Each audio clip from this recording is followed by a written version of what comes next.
dia faly niarabanareo ndray tompoko lasy vavy any an-tokantrano any manasa anareo anaraky ny vaovao télévision malagasy amin'ity alahady alina ity. Lasan'ny AS Adema ny fiadinan'ny amboaran'ny Madagasikara teo amin'ny Super Coupe androany lalao natao tany Mahajanga izy ity.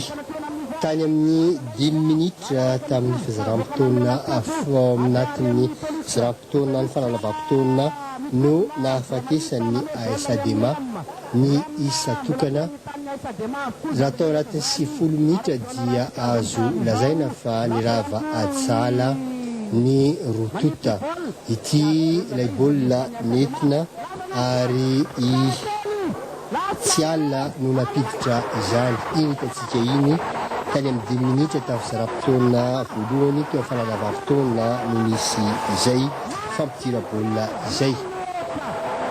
Azo lazaina fa niady ny lalao ny rotota matoa nisy ny fanalavam-potoana. Raha ny marina zany zao dia ny AS Adema hitantsika amin'ny sary izany sy ny Knapsa Sport no isolitena any Madagasikara eo amin'ny fidina ny lalao iraisam-pirenena.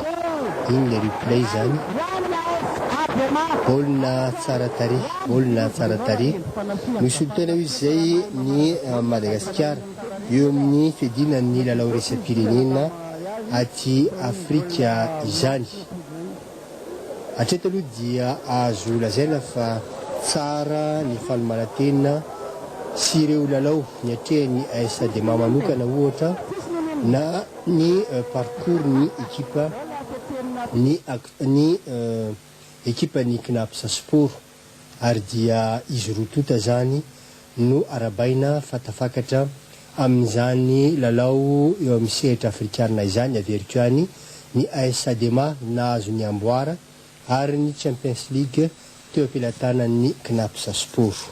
Hitantsika eo any moa zany ny tohin'izay lalao iraisam-pirenena izay amin'ny taona 2024.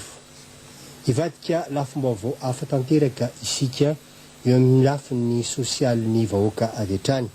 Lakana 4 mitentina eo amin'ny 4,410 tapitrisa no natolotry ny ministera ny fanajaliana ny tany sy ny faritra Analamanga ny fikambanan'ny Tantsa eny amin'iny commune 4 eny amin'iny Atsimondrano iny ary tombontsoandry zareo nazahoany izany ny commune 4 matetika izay tratran'ny fahavakisan'ny fifolofona rehefa tonga ny fahavaratra ary entina indrindraindrindra zany anavotana izany faritra izany nanomezana ity fitaovana ity ho arahantsika avy hatrany ny famitinana mikasika izay.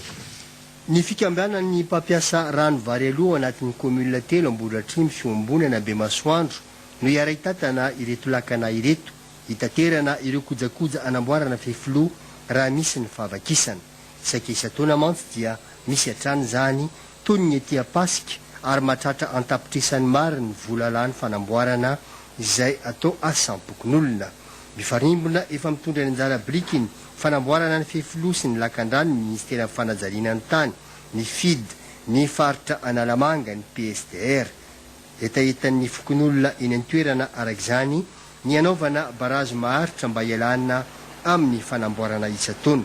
Ankoatr'izay dia vita ny trano fidiovana sy fivoahana ety Antomadinika. Vinahitana sy angadina nanona fikambanana Fraisan'ny Tanora Fanantenana Tomadinika izay niantoka 3 tapitrisa ariary mahery ny ministera fanajaliana ny tany kosa nanome 5 tapitrisa ariary. Eo amin'ny lafin'ny fanabeazana indray dia lanonana telososina nitotosaina tany amin'iny district ny Soavanandreny iny tamin'ity herinandro ity.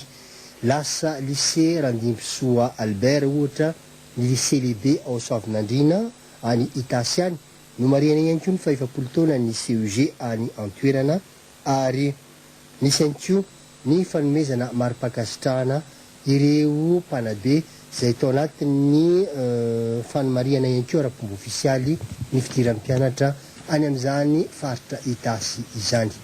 Ho arahantsika ny famitinana ihany. Lanonana 3 no nitotosaina arak'izany tao amin'ny district ny Soavinandrina nambaran'ny Drenna ao Itasy ireo dinga mpahombiazana vita teo amin'ny fanadinam-panjakana tany itasy tany ary ny fitombon'ny lycée hoenina tamin'ity fitondrana tetezamita ity.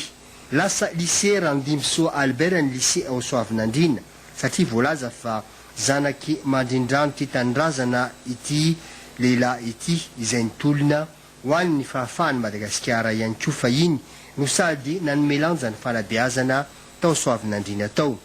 Ny lehiben'ny faritra dia nanambara fa matotra ny fiara-miasa eo amin'ny draine sy ny faritra itasy kosa. Ny ministra Razafy Julien izay nanamaso kosa fa be ny ezaka vita mba hanatsarana ny kalitaon'ny fampianarana eto amintsika. Lehibe io izy ny fanomezana asina ny mpanabe ihany koa. Nomeny lanja ny famokarana boky enti mampianatra ilay manuel scolaire eo anivon'ny fanabeazana. Samba ny teto Madagasikara misy boky nisoratany malagasy madiodio. Madagasikara io. Hatramin'izay tsika nanampiasa tamin'ny Republika voalohany nisy IPAM. IPAM io dia Afrika le afarany ary Madagasikara ny anankiray. Fa ty dia Madagasikara tsotro zao io Madagasikara lehibe io. Boky nisoratany mpanabe eto Madagasikara, niovokariny eto Madagasikara, tsy nilana fahaiza-magnano ny hafa satria masina ny tanindrazana ary manana ny mahizy azy ny fanabe eto Madagasikara. Nisy ny fanomezana odikakana ny mpianatra sy ny fanomezana maro-boninahitra ireo mpanabe na vita be teo amin'izany sehatry ny fampianarana izany. Raha natsikaritra isika ataoko hoe enibolana lasa izay dia nisy dia nisy tokoa ny fanomezan-tanana teo anivon'ny ministera fanajariana ny tany niaraka tamin'ny FID, teo ihany koa ny ministera ny rano niaraka tamin'ny APIPAN commune urbaine Antananarivo renivohitra izay nanadio ny lakan-drano nandretany iny izay hita fa efa mimarivo amin'izao fotoana izao. Vo herinandro izay naleo fianadijina teny an-toerana ny ekipan'ny televisionna izany indray amin'izao fotoana ireo fako betsaka ihany koa ny olona manamorona iny lakan-drano iny mampiasa izany lakan-drano izany any ka tena mizaka ny tserany aina. Misy ihany koa nefa ny fanentanana avy amin'ny APIPA ny tokony kojakojana ireny fitaovana sy fotodrafitrasa ireny. Fanadijina.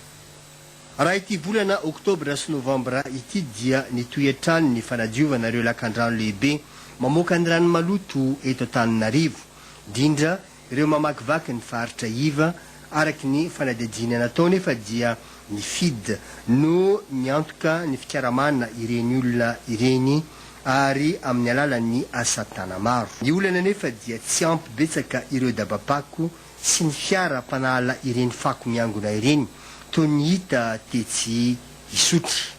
Efa ela zao ny tsisy naky. Any dia mitombo fotsiny le fako. Io mitombo io tsisy lalana mihitsy ary izao. Tany amin'ny volana Jolay moa no nampiasana ireo fitaovana lehibe nentina kosa nanadiovana ny lakan-drano tamin'iny lakan-drano nandretany iny. Amin'izao fotoana nefa dia tsikaritra fa efa misy fako miangona indray. Eny amin'ny tombon-drano eny Anosibedy ohatra dia afapota amin'ny asan'ny APIPA kosa ny ponina eny amin'ny manodidina. Mba tokony samy hanaja satria samy volan'ny malagasy tsirairay ny miasa amin'ireny dia mba tokony hanaja zany ny olona tsirairay hoe mba mieritreritra ny hanasoan'ny tena zany amin'ny fahadiovana na ny aretina. Mitaona ny olona kojakoja ny fotodrafitrasa